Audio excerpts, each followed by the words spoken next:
Where do I begin? This is my sex addiction. 15, part 2.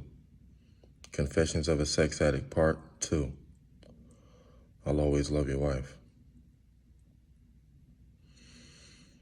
I was going to put it off, but no, I need to talk about it, and I need to talk about it this morning. Excuse the puffy eyes. It's early. All my subscribers, old and new, you know how I do. Much appreciated. No edits, no filters, no nothing. I try to be as real, honest, genuine, forthcoming as possible. That's how I do on this channel. I guess that's what has gotten me to 300 subscribers, so I'm greatly appreciative of that. And you know how I say, you know how I do.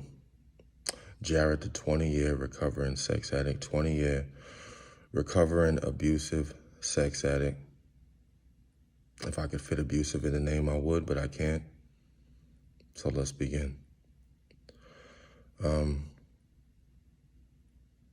This is a lot, so bear with me if I'm rambling. But in one night, my whole life changed. You know, I had a relationship. I had a nice place. I had my daughter. I was a stay-at-home father. It didn't plan out like that, but for the first couple years of her life, first few years of her life, I was a stay-at-home father. I took care of my daughter. I went to sleep with my daughter. I woke up with my daughter. I played with my daughter. Watched cartoons with my daughter. Those are some of the most precious moments and memories that I have. You know, when people used to watch, who knows anymore, but, you know, Yo Gabba Gabba, Dora the Explorer, all that good stuff. And then one night, I lost all of that overnight. I went from that to locked up, no money, lost my car, lost my place, lost my belongings, lost my clothes. That was a nice one. That was a nice one. I can laugh about it now, but you got me. I did have bail, but that was not happening. I even have bail. Even if I got out, I got no place to go to. I was homeless. I was looking at a considerable amount of time. When I say considerable, put it like this, over a year. There was a time,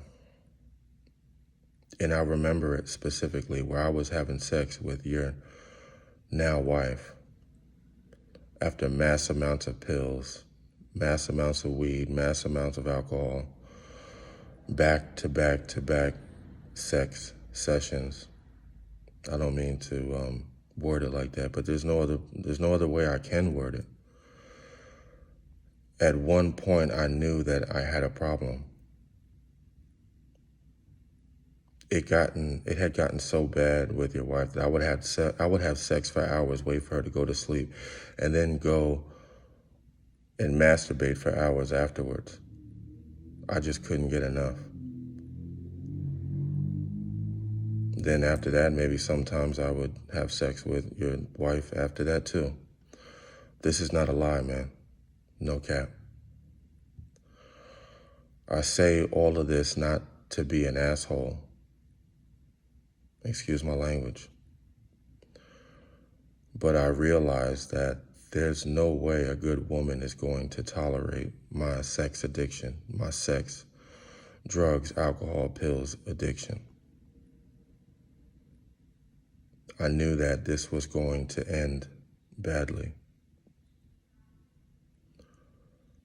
Me going to jail was a blessing because I wouldn't have gotten sober on my own.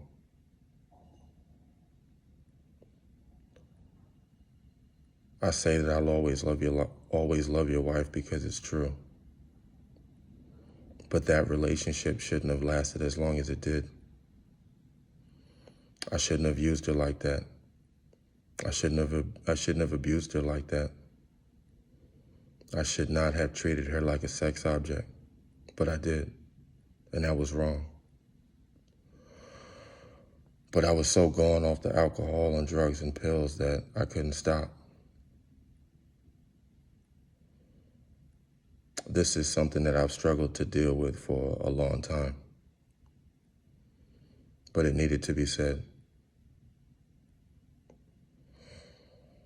I'm truly sorry for the way that I treated her, and she probably should have gotten out a lot earlier.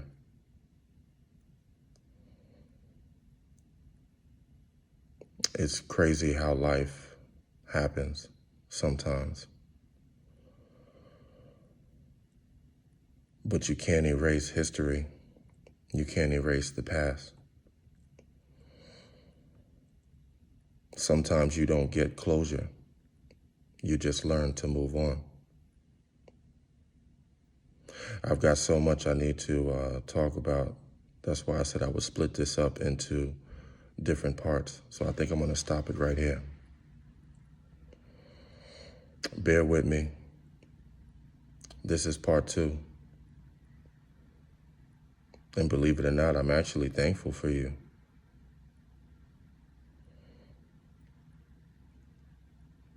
I actually think that you're a good dude, man. You're way better than me. You treat her way better than I ever did. So believe it or not, I'm actually rooting for the two of you. Why? Well, I'm going to save that for part 3. And I probably talked too long as it is. So I'm going to stop it right here. There's so much to get into. There's so many different moving parts, variables to this story. So I appreciate y'all tuning in if you're still watching at this point. You know how I do on my channel, discernment over delusion. Live for something greater than one's own self-gratification. This is Jared, the 20-year recovering sex addict. And I appreciate y'all tuning in. I hope you have a blessed day. I love y'all, and I'm out.